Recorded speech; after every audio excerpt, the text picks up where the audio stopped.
Thanks for checking out my video. If you want to learn more from me, I have a lot of classes on Udemy. You can find the links to a lot of those in the description.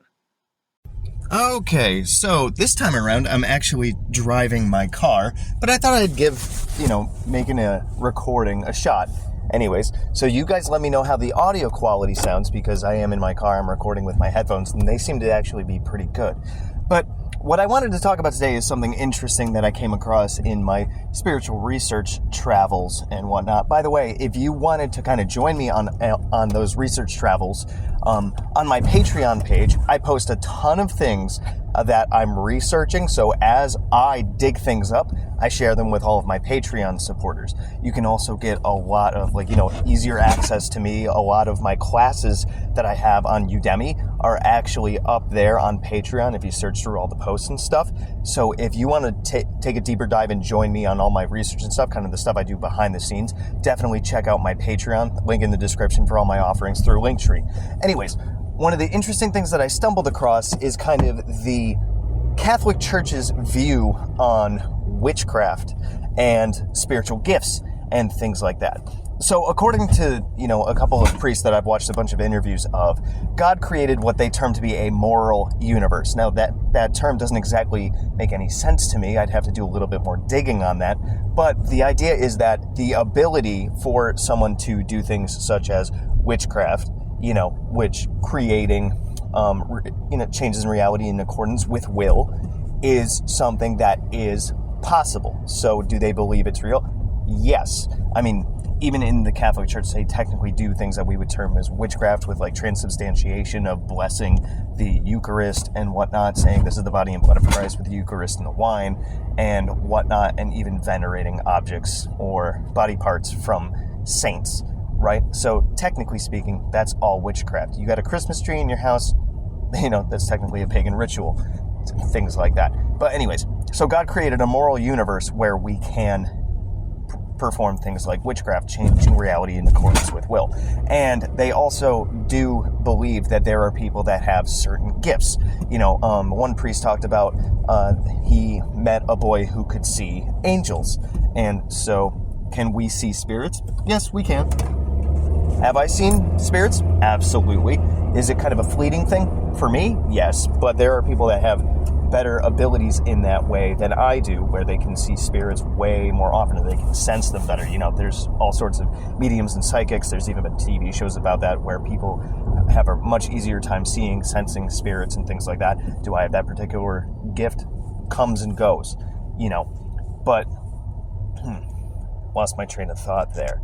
Now, one of the things that they talk about is whether or not these particular gifts come from God or come from the devil. Now, this is where you get into that gray area of debate, because one of the ways that you could go about it is, or at least through interpretation, there's this whole thing of I get asked this all the time, is the magic that you do white or black? Now, do I believe that magic has a color? No.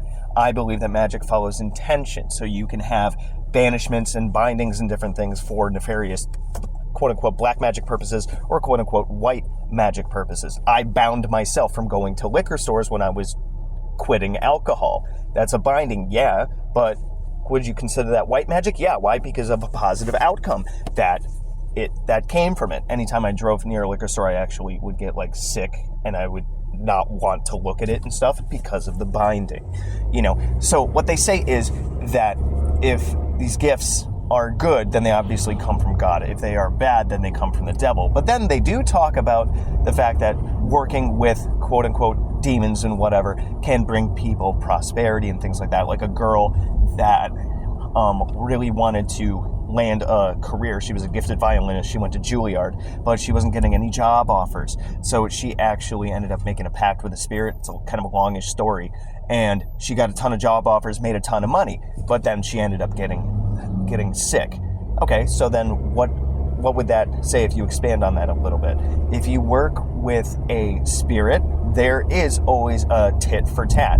It's not a spirit will come up to you and say, hey, just sign here and I'll give you what you want. There is a tit for tat. There is an exchange.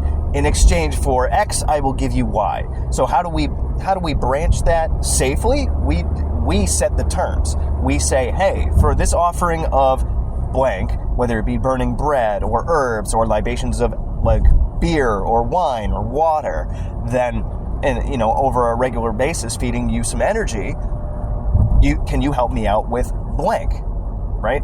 So if I'm benefiting a particular spirit who's going to help me out with something that I want them to do, I wouldn't really consider that black magic. I mean, unless my desired outcome is to hurt people, which it really never is. Now, what would Catholics and whatever think about it? Well, they would think, hey, don't do that because you're working with spirits that aren't God. Well, I mean, even like way early on in Christianity and whatnot, they had different ways of contacting angels.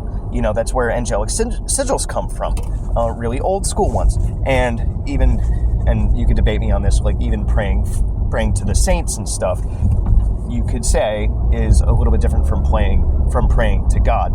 Now, Catholics explain that if you pray to a saint, that's a way of, they're kind of a mediator or an intercessor between you and God. So you pray to a saint, and then the saint takes that prayer up to God, kind of like the Lamasu or Nana, which being a little bit closer to us than higher gods, and we communicate with them, and then they can bring that prayer up higher. Even one of the 50 names of Marduk does the same kind of thing. I think there's another one in the 72 Nurgak that does the same kind of thing.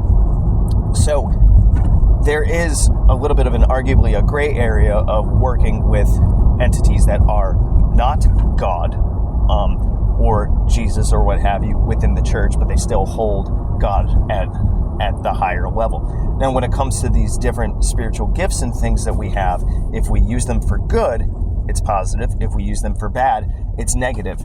Now, do these gifts necessarily come from God or the devil? I think if we're born with something, then that is something that we can use. I happen to be, I'm a good writer. That's one of my gifts. I'm good at the didgeridoo. That's one of my gifts. I'm going to use it for good. I have the ability to manipulate energy and do spells for people and help benefit their lives. You want to know what? I'm going to use that gift for good. If that is a gift that I got from the man upstairs, then I'm going to use that. Even if that's a gift that I got from some other source, I'm going to use it for beneficial purposes.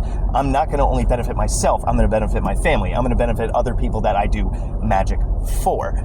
So this whole thing about how witchcraft comes from the devil and whatnot, let's say it does. Then you want to what? Use it for a more positive thing so that you don't fall into that negative area. It's like don't slip over to the dark side, that kind of thing. Now, arguably, is that appropriate sometimes? Yes, if you need to protect yourself or end something negative, sometimes you got to meet fire with fire. But the idea is, regardless of where these gifts come from, we can use them for good and we can benefit others around us. So do I really think that all witchcraft and magical acumen comes from the devil? No, because even the Catholics say that there are some gifts that come from God. So if you have certain abilities, like, you're psychic, you hear things, you see things, you get premonitions, you get, dreams that come true and whatnot, don't shy away from those because they could be a gift from the man upstairs. And even if they're a gift from the guy in the proverbial fiery basement, the point is that you can use them for good. So let me know what you guys think about this one, if this made sense or if you enjoyed it. Definitely let me know down in the comments, or you can always shoot me an email. Let me know if you want me to extrapolate on more topics like this. But until next time, good hunting.